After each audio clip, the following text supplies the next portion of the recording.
नमस्कार दोस्तों, स्वागत है आपका द ग्राउंड रिपोर्ट में। मैं हूं समीर आत्मज मिश्र। उपराष्ट्रपति रह चुके यानी अब पूर्व हो गए हैं जगदीप धनखड़। जिस तरीके से संसद के सत्र के दौरान उन्होंने इस्तीफा दिया है वो एक ऐतिहासिक घटना है, क्योंकि अब तक किसी भी उपराष्ट्रपति ने इस तरीके से इस्तीफा नहीं दिया है। इस इस्तीफे को लेकर बहुत सारी अटकलें लग रही हैं, कारणों की चर्चा हो रही है। अचानक इस्तीफे के पीछे स्वास्थ्य कारण नहीं है, ये सबको पता है। स्वास्थ्य ठीक नहीं रहता है, पिछले दिनों एम्स में भर्ती भी होना पड़ा था उपराष्ट्रपति को, लेकिन इस इस्तीफे की वजह स्वास्थ्य उनका नहीं है, ये बात बिल्कुल स्पष्ट है। इस्तीफा क्यों दिया गया, और सबसे महत्वपूर्ण बात तो ये कि इस इस्तीफे के बाद भारतीय जनता पार्टी के नेताओं की, सरकार में बैठे लोगों की प्रतिक्रिया क्या है, और दूसरी ओर विपक्ष के नेताओं की प्रतिक्रिया क्या है, यह जानना बड़ा महत्वपूर्ण है। और इसी जानकारी के पीछे इस्तीफे के कारणों की समीक्षा भी की जा रही है, और इस्तीफे के कारणों के बहुत सारे सवाल अपने आप उनके उत्तर मिलते जा रहे हैं। महत्वपूर्ण बात यह कि सबसे पहले कि भारतीय जनता पार्टी के नेताओं की क्या प्रतिक्रिया रही। किसी भी बड़े नेता ने इस्तीफे के 12-14 घंटे बाद तक कोई प्रतिक्रिया नहीं दी, कुछ भी नहीं कहा, नॉट अ सिंगल वर्ड। न तो प्रधानमंत्री नरेंद्र मोदी ने, न ही गृहमंत्री अमित शाह ने, जेपी नड्डा ने, किसी ने भी नहीं। और भी तमाम नाम है, उनका जिक्र करने का कोई मतलब नहीं कि एक एक नाम का जिक्र किया जाए, किसी ने भी नहीं इस पर कोई चर्चा की। और दूसरी ओर पहले ही दिन जब इस्तीफा हो गया है तो जयराम रमेश का मैसेज आता है, ट्वीट आता है, और वो कहते हैं कि भाई अचानक ऐसा क्या हो गया और नहीं होना चाहिए, प्रधानमंत्री को उनसे कहना चाहिए कि वापस ले लें इस्तीफा, ये सारी बातें। अगले दिन जब उनका इस्तीफा एक्सेप्ट हो जाता है, स्वीकार कर लिया जाता है, यानी 22 जुलाई को, और दोपहर में संसद का सत्र चल रहा है, राज्यसभा में उपसभापति हरिवंश उसकी अध्यक्षता कर रहे हैं, सदारत कर रहे हैं, लेकिन उसमें वो पहले नहीं सूचना देते हैं। 12 बजे यानी जब शून्यकाल के दौरान उन्होंने ये सूचना दी कि उपराष्ट्रपति ने इस्तीफा दे दिया है, और चूंकि ये सूचना उन्होंने तब दी जब राष्ट्रपति ने इस्तीफा उनका स्वीकार कर लिया। और उसके बाद प्रधानमंत्री नरेंद्र मोदी का जो ट्वीट आता है, उस ट्वीट ने लोगों को इतना ज्यादा हैरान किया जितना ज्यादा हैरान उपराष्ट्रपति जगदीप धनखड़ के इस्तीफे ने भी नहीं किया था। 2.5 लाइन का ट्वीट, और ट्वीट में लिखते हैं कि उनको बहुत बड़े पदों पर काम करने का अवसर मिला और मैं उनके स्वास्थ्य के लिए मंगल कामना करता हूं, ये उन्होंने ट्वीट किया। जगदीप धनखड़ बहुत करीबी बताए जाते हैं प्रधानमंत्री के। आपको याद होगा 2022 में जब उपराष्ट्रपति पद के लिए उनके नाम का चयन किया गया, उनको नामांकित किया गया, फिर चुनाव लड़े, उस वक्त बहुत सारे नाम दिखाई पड़ रहे थे, और होता भी है भारतीय जनता पार्टी में किस तरह से चौंकाए जाते हैं। लेकिन पश्चिम बंगाल में उन्होंने जिस तरह का अपना परफॉर्मेंस दिया था, बिल्कुल सरकार के प्रतिनिधि की तरह से, सरकार के रबर स्टैंप की तरह से, और सरकार के एक सेवक की तरह से उन्होंने वहां पर काम किया था। ये भूमिका होनी नहीं चाहिए। केंद्र सरकार के प्रतिनिधि वहां पर वो होते हैं, लेकिन लगातार विवादों में रहे, और वो उनका इतिहास जो है, कार्यकाल बहुत विवादित रहा, बहुत अच्छा नहीं कहा जाएगा उसको। उनको उठाकर उसी चीज का उनको इनाम दिया गया, और उपराष्ट्रपति पद के लिए उनको यहां पर लाकर चुनाव लड़ाया गया, जीत गए। इसका मतलब यह है कि प्रधानमंत्री नरेंद्र मोदी के वो बेहद करीबी, बेहद विश्वस्त, और बहुत ही जिस पर उनको भरोसा रहा हो उस तरह के रहे, प्रधानमंत्री के भी और केंद्रीय गृह मंत्री अमित शाह के भी। लेकिन प्रधानमंत्री उनके जाने के बाद उनका ये ट्वीट आता है, इसने लोगों को हैरान कर दिया। और दूसरी ओर जिस तरह से अभी बताया हमने कि कैसे संसद, जो विपक्षी सांसद हैं, विपक्षी पार्टियां हैं, वो उनके इस्तीफे को लेकर उनके प्रति एक सॉफ्ट कॉर्नर दिखाई पड़ रहा है। अब वही विपक्षी पार्टियां जो उनके खिलाफ महाभियोग ला रही थी, उनको हटाने के लिए कर रही थी, उनके ऊपर पक्षपात का आरोप लगातार लगता रहा, पूरे कार्यकाल के दौरान लगता रहा। तो इसमें थोड़ा जाते हैं कि ये क्या हुआ था। इन सब चीजों के पीछे पिछले कुछ समय से नाराजगी उनकी, ऐसा कहा जा रहा है कि दिखाई पड़ रही थी। लेकिन जो मुझे लगता है कि ये सारी नाराजगी अपनी जगह थी, उस दिन की घटना जो 21 जुलाई की घटना है वो सबसे महत्वपूर्ण घटना है, क्योंकि बाकी कोई नाराजगी इस स्तर तक नहीं पहुंचने वाली थी कि उस नाराजगी के चलते इस्तीफा दे दे जगदीप धनखड़। महज 10-12 दिन पहले भी जयपुर के कार्यक्रम में उन्होंने कहा था कि मैं 2027 तक रहूंगा, यानी अपना कार्यकाल पूरा करूंगा। ये बात उनके ऊपर आरोप लगे थे कि वो दबाव में कार्य करते हैं, केंद्र सरकार के लिए कार्य करते हैं, इसलिए उन्होंने कहा, तो उन्होंने इसका जवाब दिया था। दूसरी बात, उन्होंने आरएसएस प्रमुख मोहन भागवत के उस सवाल का या क्वेरी का भी जवाब दिया था कि 75 साल के बाद रिटायर हो जाना चाहिए, तो शायद उस सवाल का भी जवाब रहा हो। खैर, जो भी रहा हो, यह तय था कि जगदीप धनखड़ की इस्तीफा देने की कोई तैयारी नहीं है, इस्तीफा देने का कोई उनके मन में कोई इस तरह का विचार नहीं। अचानक तो जो कुछ भी हुआ, ये सारा घटनाक्रम उसी दिन या उसके 1-2 दिन के आसपास का है। उस दिन की जो सूचनाएं हैं, जो लगातार जो बातें खबरें निकल कर आ रही हैं, उनके आधार पर यह कहा जा रहा है कि इस मानसून सत्र से पहले ही विपक्ष की ओर से पहलगाम का मुद्दा सबसे अहम मुद्दा था। बिहार में एसआईआर हो रहा है, वो मुद्दा भी बहुत अहम था। मणिपुर का मुद्दा पहले से ही अहम चल रहा है, लेकिन पहलगाम की घटना, उसके बाद ऑपरेशन सिंदूर और फिर सीज फायर, यह ऐसा मुद्दा था जिस पर विपक्ष चर्चा कराने के लिए अड़ा हुआ था, और ये ऐसा लग रहा था कि इस मुद्दे पर विपक्ष सरकार को कतई नहीं छोड़ेगा, चर्चा कराकर ही रहेगा किसी भी रूप में, और प्रधानमंत्री नरेंद्र मोदी से इसका जवाब वो मांग कर रहेगा। ये पूरा दिखाई पड़ रहा था। कई सारे नोटिस दिए गए थे। इनमें नियम 267 के तहत चर्चा कराने के लिए मल्लिकार्जुन खड़गे साहब आए, कांग्रेस पार्टी के राष्ट्रीय अध्यक्ष, और राज्यसभा में वो नेता प्रतिपक्ष भी हैं। उन्होंने अपनी बात रखी, और उनको अपनी बात रखने का जगदीप धनखड़ साहब ने पूरा समय दिया।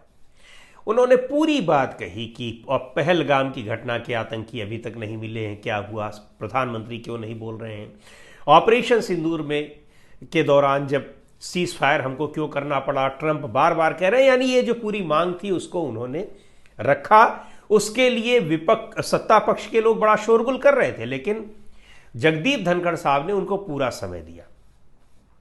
इस समय देने का परिणाम ये हुआ, और इसी दौरान बिजनेस एडवाइजरी कमेटी की मीटिंग होती है, और मीटिंग में सभी लोग जाते हैं। जेपी नड्डा चूंकि नेता सदन है, फिर संसदीय कार्य मंत्री किरण रिजिजू, और उसमें यह तय होता है जल्दी से कि बिजनेस एडवाइजरी कमेटी की बैठक अब 4:30 बजे एक बार फिर होगी, जिसमें यह तय होगा कि किन मुद्दों पर चर्चा करानी है, क्या बातें होनी है, कौन से बिल लाने हैं। संसद के दोनों सदनों में जो कार्यवाही होती है वो एक बिजनेस एडवाइजरी कमेटी तय करती है। उसमें नेता सदन, नेता प्रतिपक्ष, दूसरे सांसद भी होते हैं, और ये सारी चीजें जो सभापति या लोकसभा अध्यक्ष की अध्यक्षता में होती है। 12:30 बजे जो बिजनेस एडवाइजरी कमेटी की बैठक हो रही है उसमें सभी लोग पहुंचते हैं, लेकिन इसके बाद ये होती है कि समय मिलता है मल्लिकार्जुन खड़गे को बोलने का।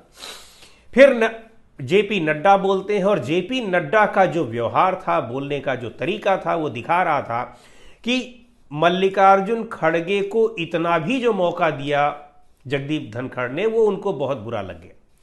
उनकी बातों से, उनकी भाषा से ये लग रहा था कि वो कितने नाराज हैं, और वही नहीं नाराज है, वो जहां से गाइडेड होते हैं, जो उनके ऊपर आरोप लगता है कि वो वही काम करते हैं जो उनको प्रधानमंत्री मोदी या गृह मंत्री अमित शाह की तरफ से कहा जाता है, अपने मन से कुछ नहीं करते हैं, और उसी भाषा में उस जगह पर उन्होंने उस एक ऐसी भाषा का, ऐसी शब्दावली का इस्तेमाल किया जो भाषा जिसका इस्तेमाल केवल और केवल सदन के सभापति कर सकते हैं या लोकसभा में स्पीकर कर सकते हैं।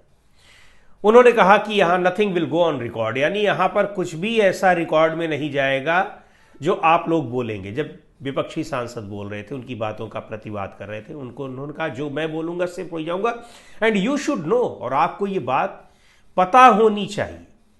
यानी एक तरीके से उन्होंने ये स्पष्ट कर दिया कि इस सदन में जो कुछ भी होता है, जो भी कार्यवाही होती है, जैसे वो चलती है, वो ये सभापति साहब नहीं तय करते हैं, वो मैं तय करता हूं। ये चीज उन्होंने सीधे वहां पर कह दी। जाहिर सी बात है कि एक सभापति उसको कैसे बर्दाश्त करेगा, लेकिन ये दबाव ही था कि उन्होंने उस समय कुछ नहीं कहा जगदीप धनखड़ ने। कायदे से उनको नोटिस दे देना चाहिए, निकाल बाहर कर देना चाहिए, लेकिन उन्होंने नहीं किया, कोई एक्शन नहीं लिया, यहां तक कि कोई रिएक्शन भी नहीं दी, कोई प्रतिक्रिया भी, प्रतिवाद तक नहीं किया कि नड्डा साहब आप बोल क्या रहे हो, ये मैं बोलूंगा, आप नहीं बोलोगे, लेकिन नहीं बोले, पर भरे हुए थे अंदर से। अब जब शाम को 4:30 बजे, लेकिन नड्डा साहब, जो जगदीप धनखड़ साहब अपना काम कर चुके थे। ऐसा माना जा रहा है कि पहलगाम के मुद्दे को लेकर बड़ा सेंसिटिव मुद्दा है और सरकार जिस तरीके से इसमें घिरी है, बचने की कोशिश कर रही है, बहुत सारे तथ्य छिपा रही है, बहुत सी बातें छिपा रही है, उसको लेकर सरकार के भीतर भी बहुत से लोग नेतृत्व से खुश नहीं है, प्रधानमंत्री नरेंद्र मोदी से खुश नहीं है। और सरकार के भीतर तो नहीं है, जगदीप धनखड़ तो भाई सभापति थे, माना जाता है कि पार्टी से अलग हो जाते हैं, यद्यपि पार्टी के लिए ही काम करते रहे, चाहे वो हो चाहे ओम बिरला हो, ये लगातार इन लोगों के ऊपर आरोप लग रहे हैं, लेकिन आधिकारिक रूप से पार्टी में नहीं है। तो लेकिन बावजूद इसके उनको भी इस बात की बड़ी पीड़ा थी और इस बात से उनकी नाराजगी थी कि बहुत सारे तथ्य सरकार छिपा रही है, और वो भी चाहते थे कि इस मुद्दे पर संसद में चर्चा हो, और राज्यसभा में तो चर्चा कराने की जिम्मेदारी या चर्चा कराने की अनुमति उन्हीं को देनी है। वो इसके लिए तैयार हो गए थे, और ये उसके लिए जब वो तैयार हो गए तो फिर वो नाराजगी का सबब बन गई। नाराजगी का सबब इस तरीके से कि इस बैठक में जब 4:30 बजे जो बिजनेस एडवाइजरी कमेटी की बैठक होने वाली थी, उसमें ना तो जेपी नड्डा आए, न ही संसदीय कार्य मंत्री आए, जिनका पहुंचना वहां पर मस्ट था। मल्लिकार्जुन खड़गे साहब गए और बाकी जो लोग मेंबर्स थे वो सारे गए, और जगदीप धनखड़ साहब तो थे ही। इसको लेकर उन्होंने उन्हें फोन किया जेपी नड्डा को कि भाई मैं सभापति हूं और आप नहीं आए। वो कहे हम तो कहीं और बिजी थे, बाद में बताया उन्होंने। लेकिन ये माना जा रहा है कि नड्डा साहब के पास फोन आता है। अब वो फोन किसका है, क्योंकि नड्डा के पास 2 ही ऐसा फोन आ सकता है कि जिसमें वो किसी को कुछ कहते हैं, या तो प्रधानमंत्री नरेंद्र मोदी का या गृह मंत्री अमित शाह का। अब ये सारी बातें ये कयासबाजियां हैं, ऐसी खबरें आ रही हैं, लेकिन इनमें सच्चाई है, तभी इतना बड़ा कदम उठाया है जगदीप धनखड़ ने। और उसके बाद फिर नड्डा ने उन्हें जो बातें कही, वो कहा जा रहा है कि बहुत ही अपमानजनक तरीके से उनके साथ व्यवहार किया, उन्होंने बातें की। अब क्या बोला उन्होंने, क्या नहीं बोला, इस बात से बहुत आहत हुए और उन्होंने तुरंत ये फैसला ले लिया कि अब मुझे इस पद पर नहीं रहना है, चाहे जो हो जाए। यहां जस्टिस वर्मा का मामला भी आ रहा है कि सरकार उससे भी नाराज थी, क्योंकि जस्टिस वर्मा के खिलाफ राज्यसभा में भी मोशन मूव किया गया इम्पीचमेंट का, और उन्होंने उसको अनुमति दे दी। तो पहले उन्होंने उसको स्वीकार कर लिया, तो ये इम्पीचमेंट का जो मोशन था वो वहीं पे लाया जाता, लोकसभा में होता। सरकार चाह रही थी कि लोकसभा में लाया जाए और पहले वहां पारित हो, उसके बाद राज्यसभा में आए। इन्होंने किया, क्योंकि राज्यसभा में जब वो पहले स्वीकार हो गया था तो जो कमेटी बनती, वो कमेटी भी राज्यसभा के सभापति बनाते इस मुद्दे पर भी, और इस पर सरकार से उन्होंने कोई कंसल्टेशन नहीं किया, अपने मर्जी से किया। उनका काम भी यही है, संवैधानिक दायित्व उनका यही है कि वो खुद तय करें। लेकिन इस बात से सरकार बहुत नाराज थी। सरकार का मतलब आप समझ सकते हैं कि सिर्फ 2 लोग होते हैं, प्रधानमंत्री नरेंद्र मोदी, और उनके बाद अगर कुछ थोड़ी बहुत किसी की हैसियत है तो गृह मंत्री अमित शाह की। इस बात से नाराजगी थी, और जो नड्डा साहब को कहा गया उनसे सीधे सीधे ऐसा माना जा रहा है कि जो फोन आया था उसमें यह कहा कि आप जगदीप धनखड़ से बोल दीजिए कि या तो वो सरकार के हिसाब से काम करें, और सरकार के हिसाब से उनको काम नहीं करना है, उनको बगावत करनी है, बागी बनना है, तो फिर वो पद छोड़ दें। तो फिर ऐसा माना जा रहा है कि जगदीप धनखड़ ने पद छोड़ना ही बेहतर समझा। ये पूरा का पूरा प्रकरण उसमें है। तो जस्टिस वर्मा का मामला भी इसमें इतना ही वो शामिल है कि इसमें सरकार को ये बातें अच्छी नहीं लगी। और सबसे महत्वपूर्ण बात ये कि पहलगाम के मुद्दे पर जो चर्चा सरकार नहीं कराना चाहती है, लगातार भाग रही है, उस पर चर्चा की अनुमति देने को तैयार हो गए थे जगदीप धनखड़। और बिजनेस एडवाइजरी कमेटी की बैठक होती तो इसमें तय कर दिया जाता कि किस दिन इस पर चर्चा करनी है और कितनी देर की चर्चा करनी है। ये नहीं हो पाया, और उसके पहले ही इस्तीफा दे दिया जगदीप धनखड़ ने। उस इस्तीफे की ही नाराजगी है कि भारतीय जनता पार्टी का कोई नेता उनके इस्तीफे पर कोई टिप्पणी नहीं कर रहा है, कोई हमदर्दी नहीं दिखा रहा है। इतने दिनों की उन्होंने जो उनकी तपस्या थी, तपस्या यानी सरकार के प्रति पूरी तरह से समर्पित रहे, अपने संवैधानिक दायित्वों को भी उन्होंने ताक पर रख दिया। इसके लिए वो एक बहुत अच्छे उपराष्ट्रपति नहीं माने जाएंगे। इतिहास उनको बहुत ही एक कह लीजिए कि एक खराब उपराष्ट्रपति के तौर पर याद करेगा, जिसने संवैधानिक मर्यादाओं का उल्लंघन किया है, उनको पूरी तरीके से ध्वस्त किया है।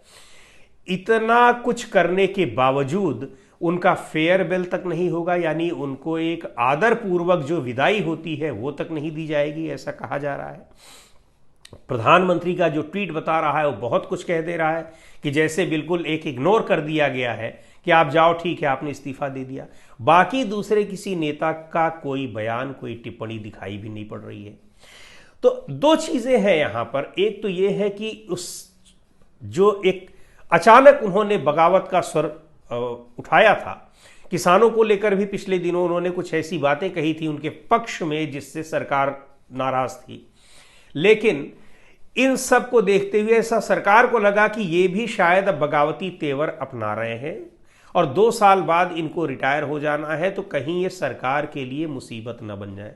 बिल्कुल वैसे ही जैसे सत्यपाल मलिक बने हुए हैं, लेकिन अब पद छोड़ दिया है उनको, तो बनना उनको वैसे भी है, क्योंकि चुप तो रहेंगे नहीं। आने वाले दिनों में बहुत सारी चीज़ें उनके पास हैं बताने के लायक। और ये जो हम आज कयास वाली बातें कर रहे हैं, हो सकता है फिर ये अपने मुंह से ही जगदीप धनखड़ साहब बताएं कि क्या क्या हुआ था। हुआ दरअसल यही था। ये बात अलग है कि अभी ये सारी चीज़ें स्रोतों सोर्सेज के हिसाब से हैं और बाद में वो खुद उसके फर्स्ट हैंड अकाउंट उसका देंगे ही, तब पता लग जाएगा हम लोगों को।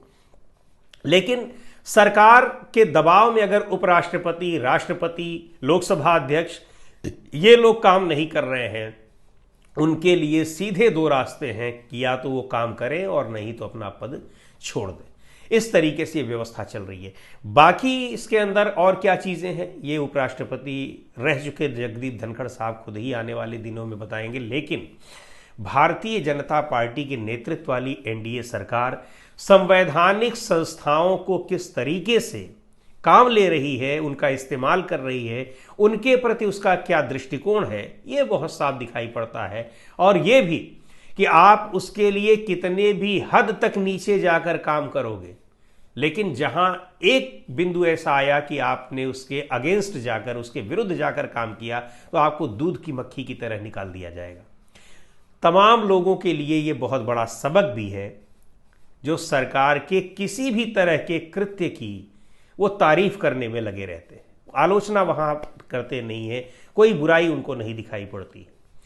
खैर, बहुत कुछ अभी जानने समझने को मिलेगा।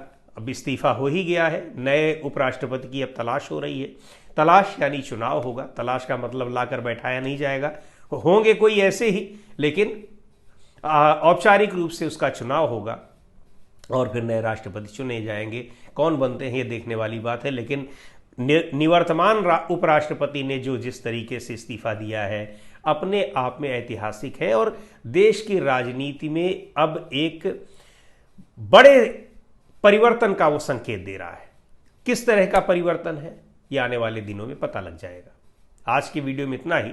अगले वीडियो में फिर मिलेंगे एक नए विषय के साथ, एक नए मुद्दे के साथ। द ग्राउंड रिपोर्ट के यूट्यूब चैनल को आपने अब तक सब्सक्राइब ना किया हो तो ज़रूर कर लें। हमारे वीडियोस को लाइक करें, शेयर करें और अपने सुझाव भी हमें ज़रूर भेजें।